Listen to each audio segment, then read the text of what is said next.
Okay.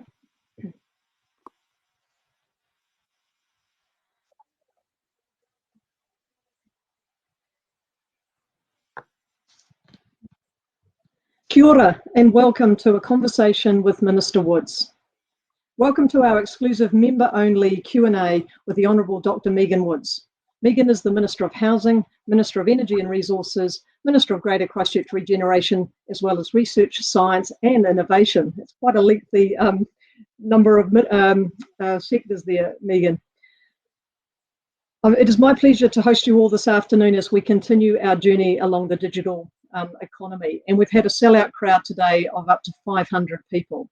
Please note that as an attendee today, we cannot see or hear you, but we absolutely encourage you to engage with us via the question function in the bottom right-hand corner of your screen. To submit a question, simply click the question mark icon and type into the chat box. We will be moderating these behind the scenes and answering as best as we can. I wanted to personally thank you, Megan, for being here today because I know your time is precious. And Megan's going to provide an overview first and then be happy for a Q&A session with our members. So please welcome Megan. Thank you so much, Leonie, and tēnā koutou katoa. Thank you to the Property Council and to you, Leonie, in particular, for your constructive input to government through the construction sector accord. The input has been incredibly helpful in shaping what the move to alert level 3 looks like, as well as business support. So as Leonie said, I'm just going to speak very briefly at the beginning so that we have chance for interaction. So just to quickly recap on the government support packages for commercial and residential property owners that are out there. We know and we're all painfully aware of the challenging times that these are for all New Zealanders. And we're all very mindful of the economic impact on businesses. And that's why we have provided significant economic support to cushion the impact of COVID-19 in the fight to support Kiwis' jobs and the domestic economy. On the 17th of March, which feels like an age ago now, the government announced an initial $12.1 billion COVID-19 economic response package to protect the health and well-being of Kiwis. It was designed to protect New Zealanders' health, livelihoods, the vulnerable, and to ensure the quickest recovery possible on all fronts. As the economic situation has changed, the package has been expanded and now includes an estimated $9 to $12 billion in wage subsidies so affected businesses can keep their staff employed. $2.8 billion in business tax changes to reduce cash flow pressure, including a provisional tax threshold lift, the reinstatement of building depreciation, and writing off interest on late tax payments. A $6.25 business finance guarantee scheme for small and medium-sized businesses to protect jobs and support the economy.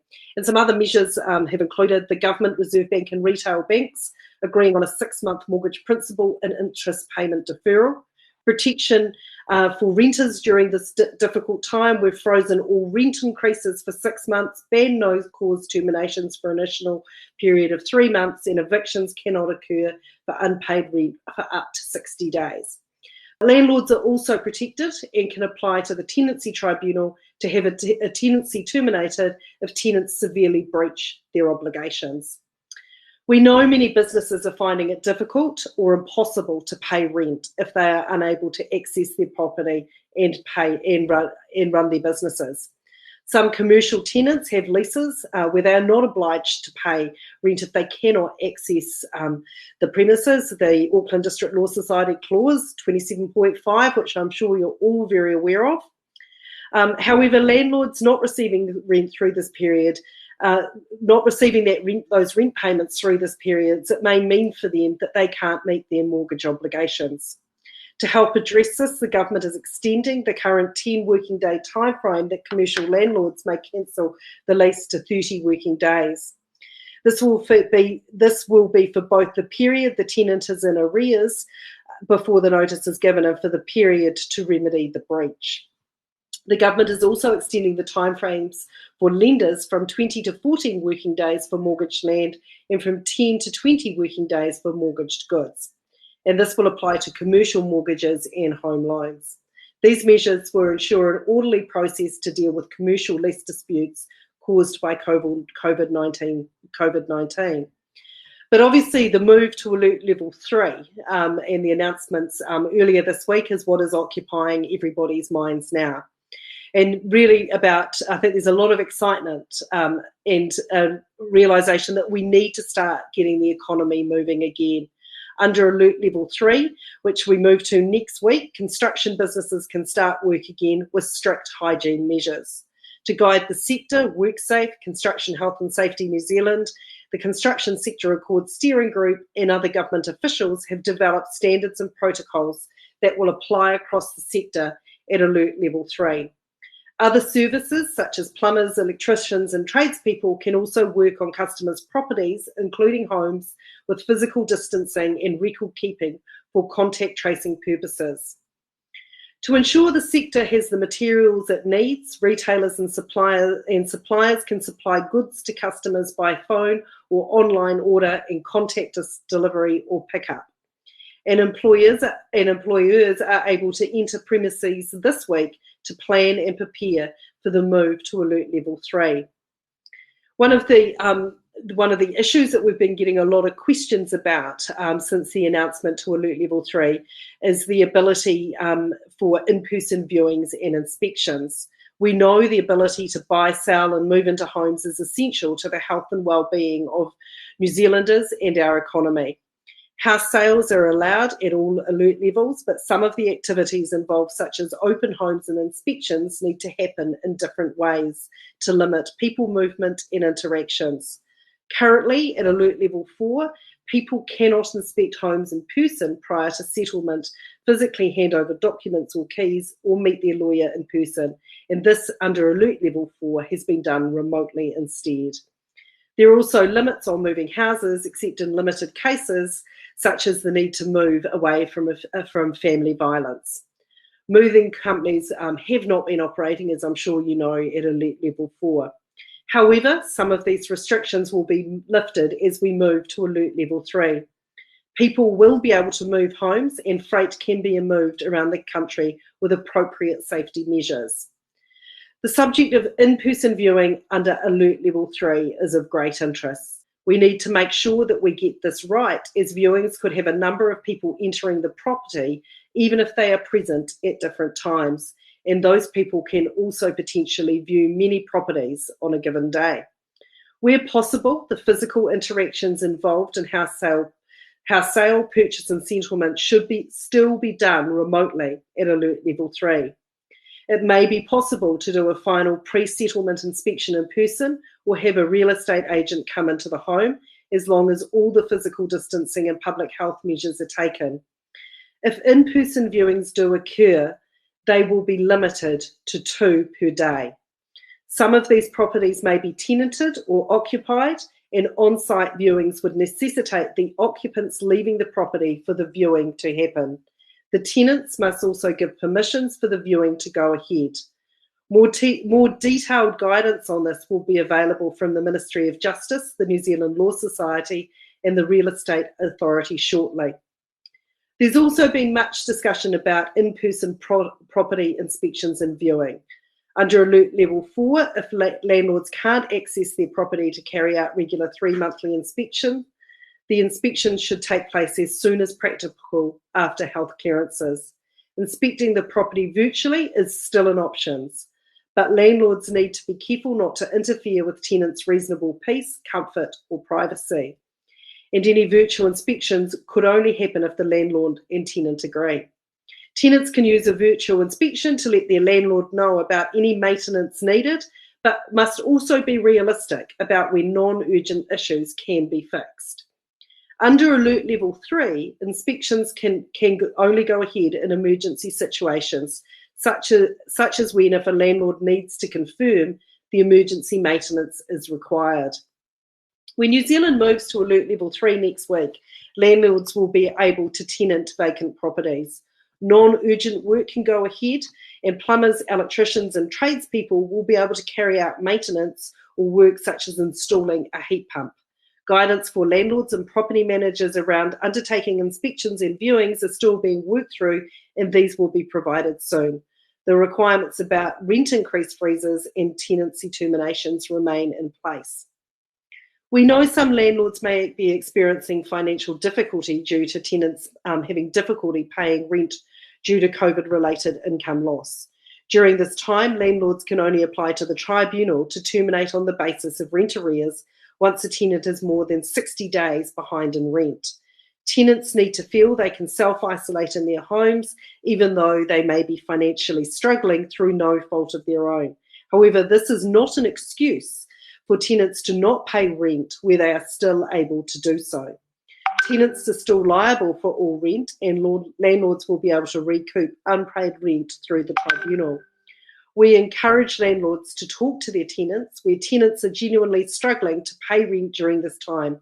Landlords may like to consider partial payment plans. Some rent paid is better than none for both landlords and tenants.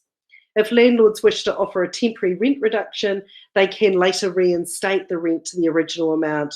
Doing so is not considered to be a breach of the rent increase freeze. There are also protections for landlords where tenants severely breach their obligations, and tenants are still liable for the costs of any damage. The government is very conscious of the need to support economic recovery from COVID-19. You may be aware that Crown Infrastructure Partners has been gathering information on potential infrastructure projects which could be progressed rapidly. This type of investment will support employment and also address long-running challenges such as poor housing affordability and underinvestment in critical infrastructure such as stormwater. We're also considering other stimulus options at both national and regional levels, and will make decisions and announcements over the coming weeks. So, Leonie, I'm about to conclude, so it's probably good to get you back alongside me. But as we are all aware, New Zealand is moving out of Alert Level 4 lockdown at 11:59 p.m. on Monday, April 27.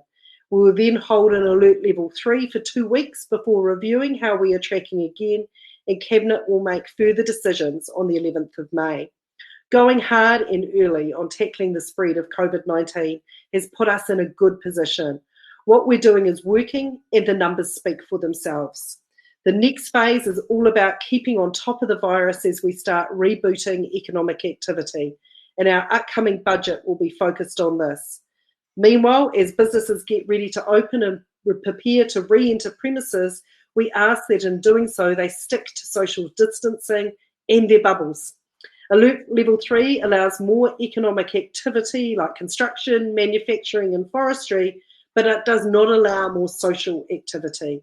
So please, until we move to Alert Level 3 next week, stay strong, stay home and be kind. Thank you. Thanks, Megan, and we really appreciate that oversight. So what I'm going to do now is just kick off with a few questions, and we're starting to get some come through, and I've got some that have been pre-sent. So one of the big issues, as I'm sure you can appreciate for our sector, is around the stress with commercial rent between tenants and landlords.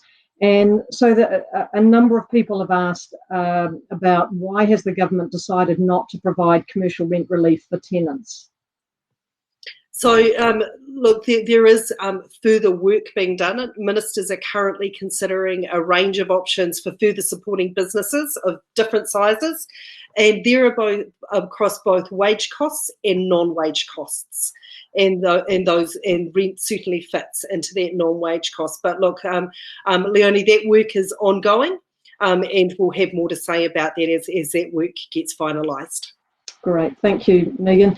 And just expanding on that, because this is one more specifically for retail. So we've had lots of examples of huge stress from both landlords and particularly the retail tenants, and they've got the situation where they can't pay or they won't pay.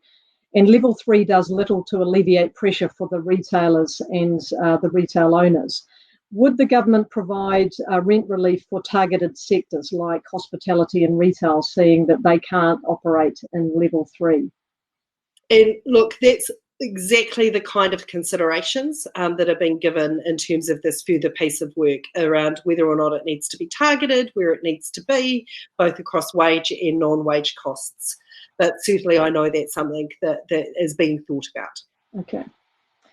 One of the other things that we've had from particularly the smaller property owners is that they were excluded from that business finance guarantee scheme. And so what they sort of, it's almost been a little bit of three strikes and they're out. So you've got the situation where so far there's no rent relief. They were excluded from the business finance guarantee, and if they're a retail owner, shop owner, they are having struggles getting rent. So the questions we've had around this is many, particularly small owners, still have to pay mortgages, rates, and insurance, but are receiving no rent. So is this something that could be considered around the business finance guarantee scheme, which to date our sector has been excluded from? Look, happy to take some feedback from you, and I'll get that off you after this, and Sure. make sure that it is considered, and put that in there, Leonie. Okay, no, that sounds great. If we look at, so we're going to level 3 next week, which I think all of us are really pleased about from both a professional and a personal thing. And it is fantastic to see the numbers, the COVID-19 numbers going in the right direction. So we will be able to do some online shopping, which I'm sure for those that like shopping is going to be a really positive thing. So the question around the shopping centres, will the retail premises there be able to have click and collect operating from their car parks? So look, this was one of the questions that was put to me before this, so I went and got some advice around that, and the advice I've got back is that under Alert Level 3, businesses can open their premises or sites if they can do so safely. Businesses can trade if they can do so without physical contact with customers. So that's via phone or online orders, delivery, contactless pickup and drive-through. Customers are not allowed on the premises. You can do delivery or drive-through or contactless pickup by customers, and customers, of course, can't consume food or drink on the premises. Right. So that was explicitly in relation to that question about shopping centres and retail premises. Right. So Peter sent us a question and just asked, Minister, could you expand on private viewings being limited to 2 viewings per day? Sure. So look, the private viewing question is something that we've been working through with a variety of stakeholders over the last 48 hours. And actually prior to that, around how we could make this safely. So working with Real Estate Institute around it. And one of the options they put forward was actually limiting it to 2 viewings a day. So that we don't have the situation where we have multiple people coming through a house, and multiple people might then go through multiple homes, that actually putting some constraints around it under the level 3 conditions.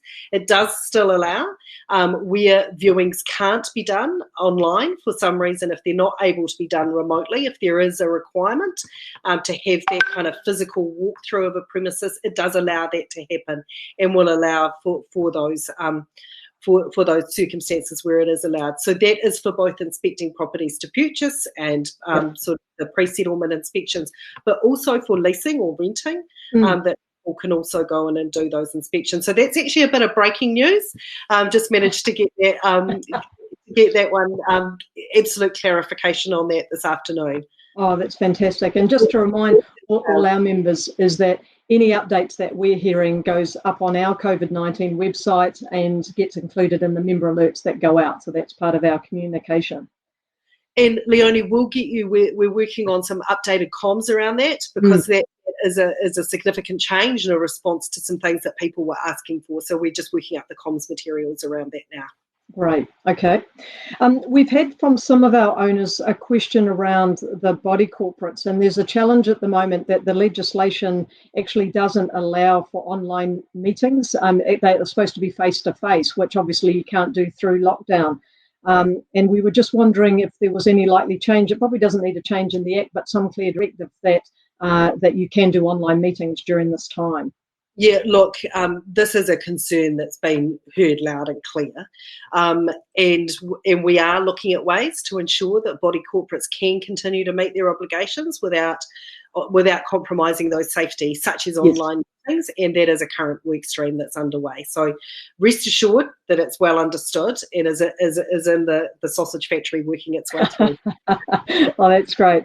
Okay, so Greg's asked a question, is the government seriously considering recreating a Ministry of Works, which would take away work from the private business and cause even more financial challenges for private businesses which are already struggling? Look, I mean, there's been a lot of kind of speculation about Yep. this. No decisions have been made. I Right. think that probably what you're seeing reflected actually is what the Crown isn't just considering, but is absolutely committed to, is making sure that we have certainty around infrastructure projects and giving that certainty to businesses. That we're acutely aware of the need to make sure that it's that we're getting that cash flowing through all parts of the sector, particularly contractors, and not just sitting kind of at the top where the payments go, but flowing through to subbies. So, look, there's a lot of work to be done on this. Yeah. And so no decisions have been made about that. I think the positive to take from it, what you're reading in the newspaper, is an absolute government commitment to both building infrastructure and building houses. Yes. So Neil, just following on for that, Neil's asked, is the Minister able to provide any further details around the process and timing for announcing which shovel-ready projects may be funded? Look, that's not an area that I have ministerial responsibility, but my understanding, and we can clarify for you this, is that now all of those projects have been received, so some kind of consolidations have been put together, and that will need to, once it's been through relevant ministers and they'll get advice on them, then that will need to come to Cabinet for decisions as well. Okay. So just following on, because obviously this is an area, as I mentioned, which is a bit of a challenge for many of our members, is around the rent relief. So it asks, can the Minister provide any guidance as to when further announcements on rent relief may be made?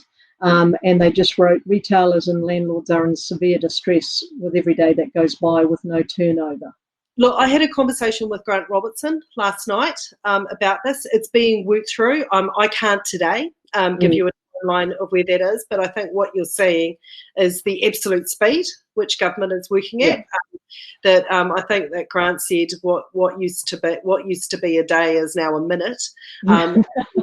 Lines in terms of, if you think back of all the changes that have been made over the last 4 weeks, it certainly is in the system and it will work through. But we'll keep you as up to date as we can on timelines as they become clearer.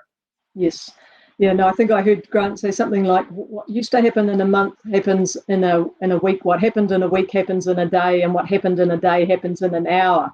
And which I'm sure is the same for most of us at the moment, but it's just such new and uncharted territories.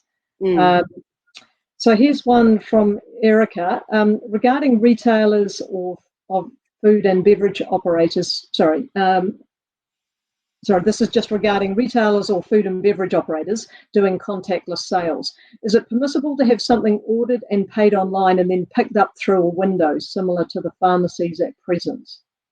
Look, I would imagine so. I imagine it's what the click and collect. I think if anyone's got any questions about and wanting to just shore up whether what they are doing is the correct thing and they're not going to get themselves into trouble, I think it is always best to check the specifics. But just from that very kind of top level description of what being described, that certainly sounds like the kind of drive-through scenarios that are permissible under level 3. And I suppose that some of this, Megan, is nobody's got all the answers at the moment. We're setting some clear, the government's setting some clear protocols, and really we as a sector also have to show leadership around saying, look, we want to try and operate the best that we can within the health guidelines, but we have to show leadership and responsibility because, we don't want us going back up the levels. Yeah, I think everybody wants to avoid getting back into this level 4 situation.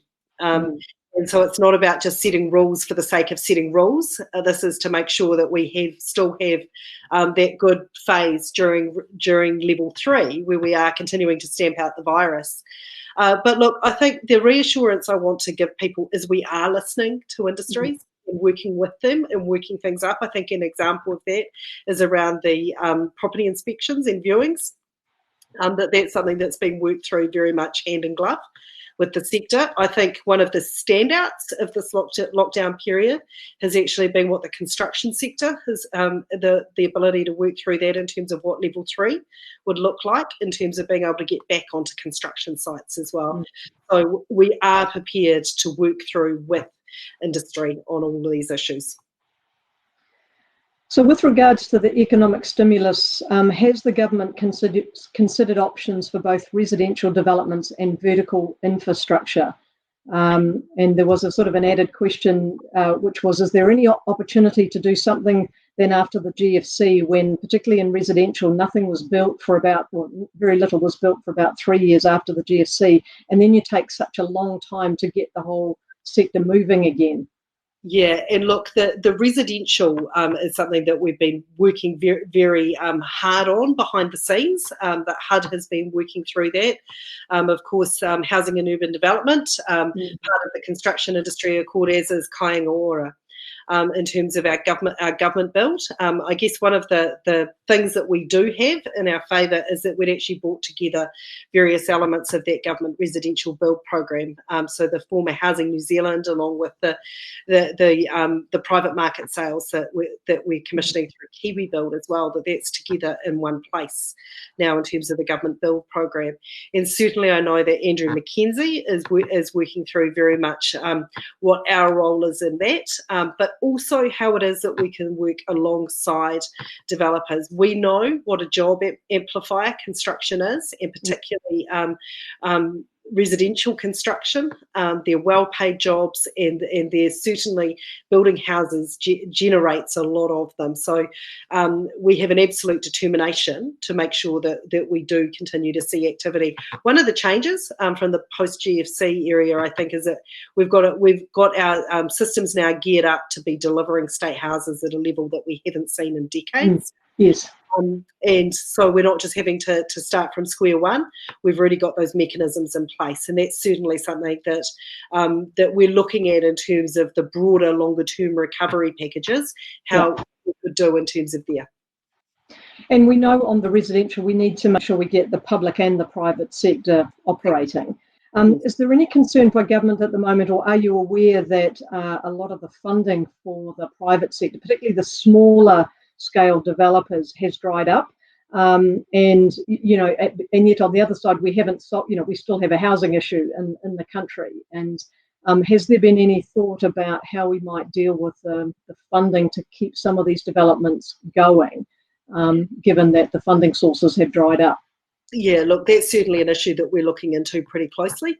We're not going to, it can't just be building state houses through this. That the commitment we've made is very much around mixed developments apart from anything else. So in terms of the land for housing, the government land that we're opening up, we want to build mixed communities, which actually relies on the private sector's ability to build there as well. So there is a program of work going on along there, and I think that's something that we'll want to come and engage with you more on as we progress that through. Sure. So Monique sent me a question, and she said, as a small business, the incredible work government has done is very much appreciated. If you can, is there any way that small businesses can apply for finance if they do not meet the business size that is currently allowed? And is there an ETA on any more information? So this is under the loan scheme? Must be, yeah. Yeah. So look, there's a number of things that we're working through in there. Like you mentioned, Leonie, I'm also the Minister for Research, Science and Innovation. So a number of these companies are not even pre-profit, they're pre-revenue. Yes. And so in terms of how it is, so we're having to kind of refine and tweak around a number of issues. Naomi was it that sent through the question. If she wants to through you, get more detail around that, I'm more than happy to feed that into the SME work stream that's going on, and some specifics around the kind of industry and what she'd like to see. Sure. And I'm just very conscious of your time, so we'll do one more question from Angus, and it is: gym and exercise, as well as tattoo, hair care and beauty tenants, are even further struggling than retail and hospitality. Will they likely be allowed to operate at level 2, or for them will that be level 1? Look, well, I'm certainly hoping that hair salons can open. Yeah, me too. I think that's something a number of us are looking forward to. Look, yes. I have to go back and have a closer look at that. I would have thought they could operate at level 2, but let's go back and check that out. They certainly, if you recall, we were in level 2 for those fleeting few days before we went into level 4. And I don't think there was a requirement for those businesses to shut. Many did in preparation for going into level 4, but I don't think there was a requirement there. But let me check that out and get back to you around that. Yeah, my thought was around level 2, because I think particularly for the females, we're all really keen on the hairdressers and when we're able to get back. I've noticed in our industry, because we have lots of guys, that many of them are not shaving and they seem to be able to get away with haircuts much easier than we can. So the last question, I'll just finish with this one last question, Megan, if that's all right. Thank you for the information provided today. What their particular business needs for our clients are some guidelines around what a fair proportion of rent and outgoings would be. The only winners at the moment are the solicitors. Okay, look, that's good feedback, and I'll put that back in. And if anyone wants to get any further details through to me after the meeting, please do, Leonie, because we're actively feeding all these comments and questions into work streams. No, that sounds great, and you know, we try to be a funnel through our membership to feed it all through. So I encourage everyone, if there's more issues that people are raising, please send them through. And we are using the construction sector accord as our main vehicle into government, which has been working quite well, and we will continue to do that. So on that note, I just firstly want to say thank you very much, Megan. Really, really appreciate your time in such a strange time that we're all doing. And isn't it amazing that we can be all in our rooms at home, but be able to connect up through technology. So thank you again for making the time available. Really, really appreciate it, and keep up the